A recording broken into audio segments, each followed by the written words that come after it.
ঠিক আছে, মানে ওই পাতা এরকম থাকলেই যেটা পাতা কোকড়ানো গাছ আছে ইয়ে করা, যে লুঙ্গি করা হবে ওটা একা রাখা যাবে না, বোঝা গেছে? যেটা বীজ ক্ষেতের এই আলুগুলা, এটা কি ভাইরাস? হাইটে সমস্যা। এটা কি কারণে হয় ভাই? বীজ বাহিত সমস্যা, এটা পোকার কারণে এই জিনিসটা। হ্যাঁ, পোকার কারণে এই জিনিসটা সমস্যা। এই আলুগুলা ডাল সহ আলু সহ তুলি ফেলা লাগবে, তাহলে বীজের মানটা ভালো। আর এইটা যদি পরে ওই বীজ উঠাবো আবার ৭০ দিনে, এই যে ডালটা এখন ওই ভালো ডালটা উঠাইতে এটা বাদ দিয়ে দিয়ে যাব। এটা আবার যেদিন উঠাবো একদম আলু, তার আগের দিন বা 2 দিন আগে গামলা নিয়ে নিয়ে পুরো ভুঁই তোলা আলু সহ, আলু বড় হবে। ভালো বুদ্ধি। তখন ওই এই গাছটাতে জাপ পোকার আক্রমণটা বেশি হবে, তখন এই পোকাটা তোর পরবর্তী পাশের বীজগুলোর ক্ষতি করবে। তাহলে আগের দিন বীজ দিয়ে পরের দিনে ডাল তোলার সময় ওই ডালটাও তুলে নিবি এবং ওই ডাল আলুটা তুলে নিবি আলাদা করিয়ে পরের দিনে। হ্যাঁ, পরের দিনে। ঠিক আছে, এটা রাখা যাবে না। ওয়ালাইকুম আসসালাম। ভালো আছেন বাবা? আলহামদুলিল্লাহ, ভালো আছেন? আছি, আল্লাহ রাখছে, ভালো আছি। ওদিকে আবার ঠিক আছে, এই 2-3টে জায়গাতে যে জায়গাগুলোতে এরকম ডাল আছে, হ্যাঁ হ্যাঁ, এই ডাল এবং আলু সহ আউট করে দিতে হবে। যেটা এই যে ওটা ওটা ওটা না, ওই ভাইরাস ডালটা তুলছিল ওইটা সহ এটা পুরোটাই পুরোটাই। এটা ডাল উঠলেই তো ওটা এড়ে যাওয়া লাগবে। এবং আলু সহ তুলে দিবে। এই যেমন এই কোকড়া পাতা, হ্যাঁ হ্যাঁ হ্যাঁ, আলু আলু ফের আবার ভাই ভালো। আমার ছোট ভাই আলু তো ভালো থাকবে। কালকে এগুলো হবে কি পরবর্তীতে যখন লাগাবে না, হ্যাঁ হ্যাঁ, শুরু থেকেই গাছের পাতা নিচে কুকুড়ে গাছটা খিটখিটে শক্ত হওয়ার মতো হবে। আল্লাহর রহমত। এই আবার এই যে কালকে একটা গাছ উঠেছিল, ছেড়েন না ছেড়েন না ছেড়েন না। আচ্ছা, ওটা ছিড়ু বড় সমস্যা না, ওটা ছিড়ু আচ্ছা আচ্ছা, ওটা রাখাই যাবে না। আর এটা কিন্তু এই আছে, এই ডালটাতে আবার আলু প্রোডাকশন ভালো, মানে 6টা-7টা আছে মোটামুটি। এই 4টে তো দেখাই। হ্যাঁ, এই কাইম আবার আমার কয় যে যেহেতু প্রোডাকশন ভালো তাহলে মনে হয় রাখা যাবে। না না, ওই আলুটা উঠান তো দেখে, গ্রালটা উঠান তো ওটা দেখে। বাছি দেওয়া লাগবে, ওই আলুটা রাখা যাবে না। ওইটা না, হ্যাঁ, ওই আলু রাখা যাবে না। এটা এই যে গামলা নিয়ে পুরো জমিতে উঠাবো নাকি? এরকম কি যতগুলা গাছ আছে, হ্যাঁ যতগুলা গাছ আছে সব এরকম আউট করে দিতে হবে। ওগুলা কিন্তু মায়া করা যাবে না ওই গাছগুলো। নাহলে খুব বেশি হলে 5 বস্তা আলু বের হবে। আউট হোক। সমস্যা কি? হ্যাঁ, আচ্ছা, ভাইরাস মুক্ত হইলো। হ্যাঁ, আচ্ছা, তখন ওইটা আউট করার পর আর কোনো সন্দেহ নাই। না তাহলে করা যাবে। এটা গততে কিন্তু হল্যান্ডের কার্টুন দিয়ে কয়দিন হলো কাটছিল। বয়স হলো কয়দিন আলুর? আজকে 62 দিন এলিয়াস বললো। 60 স্প্রে হয়েছে কবে? স্প্রে করবে সোমবার। 3 দিন। হ্যাঁ 3 দিন যদি সোমবার, আগামী রবিবার আবার স্প্রে করা লাগবে। হ্যাঁ হ্যাঁ হ্যাঁ, রবিবার স্প্রে করলে কয়দিন হচ্ছে বয়স? 62 দিন হচ্ছে। দেখ, হ্যাঁ শুক্র শনি 62 দিন 65। হ্যাঁ 65 দিন যদি হয়, এই দিন কি কত রাখতে চাইছি? আচ্ছা আমি বলি, এই দিন কি দেবেন? পোকার ওষুধ। এই দিন তো এই যে কারেন্ট পোকা দিতে চাইছি। কারণ পোকা কি দেবেন?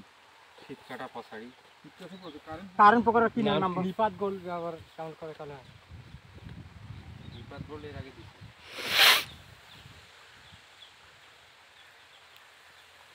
যাক, আল্লাহ রহমত করে বাবা নিয়ে আসছে, খুব ভালো হলো অবশ্যই।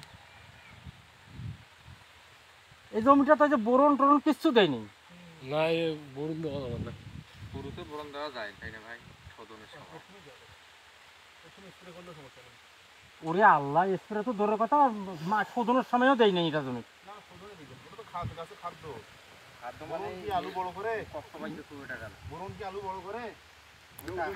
আমার তারিকুল ভাই ওগুলো প্রথমে বরণ জিঙ্ক স্প্রে করতে হবে।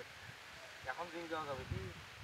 এখন তোলা বোটা জিঙ্ক যেটা ভিটামিনে ব্যবহার করা। আচ্ছা দেখি উনি কি কি কি কি দিতে বলে। বীজ আলু কতদিন রাখে ভাই? 70-72 দিন। 70-72 দিন। মানে নিজে যখন আবাদ করবে, হ্যাঁ, কোয়ালিটিটা আর অনেকেই করে কি বিক্রির জন্য যখন করে 80 দিনও করে। অনেক সময় 80 দিনও করে, কিন্তু আসলে বয়সটা কম থাকলে বীজের বান্ডা বীজ আলু 70 থেকে 75 দিন। 70-75। আর নর্মাল আলু নরমাল তো 90-92 দিন কাল থাকে। আচ্ছা। তাইলে কিন্তু একটু 65 দিনের দিনে ডাল ভালো আছে। এখন এখন এখন এটা এনার কি রগিং করবে এই সময়? রঙিন করতে হবে, রঙিন করতে হবে এবং শোষক পোকার জন্য ওষুধ দিতে হবে। এখন রঙিন তো করবেন। আর কয় মেশিন লাগে আপনার বীজের জন্য?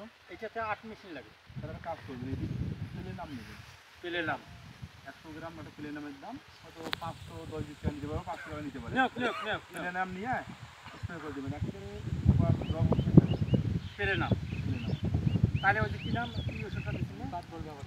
নিবেদন দিয়েছে। আশা করতে বলবো যে চাষা এর পর নিবেদন ভালো না, ওইটাই তো ভালো, তাহলে ওইটা দেন। যেহেতু আর তুই তো যেদিন জানি ডাল তুলবেন, যেদিন ডাল তুলবেন, ধরেন 72 দিন বয়স করবেন, আচ্ছা তার আগের দিনে 70-72 দিন করবেন। তুমি তাহলে রবিবারে হচ্ছে 65, হ্যাঁ। সোম, মঙ্গল, বুধ, বৃহস্পতি, শুক্র। ওই রবিবারে দেওয়ার পরে পরে শনিবারের দিনটা স্প্রে করবো। শনিবারের দিন পোকার ওষুধ স্প্রে করবো। শুধু পোকা শুধু পোকা দিয়ে অর্থাৎ এই নিঃশ্বাস হবে না নিঃশ্বাস এই রবিবারে তো দিবেন, হ্যাঁ মশলা সহ আদার সব দিলেন। দিলেন পরে শনিবারের দিন যায় শুধু পোকার ওষুধ স্প্রে করবেন, করি তারপরের দিন ডাল দিবেন। ওটার মাত্রা কেমন দেবো আচ্ছা বলে কয় মিলি করে দেবো ওটার যে ডোজটা আছে এক একটা যেমন প্লেনাম যদি দিই আমরা বললাম 10 গ্রাম, মিটাপ যদি দিই 15 মিলি, হ্যাঁ ওটা তখন কি আছে রে না ওটা ওষুধ তো ভালো হয়নি ওরা ওরা যে ডোজ অনুযায়ী দিলে কোনো সমস্যা নেই।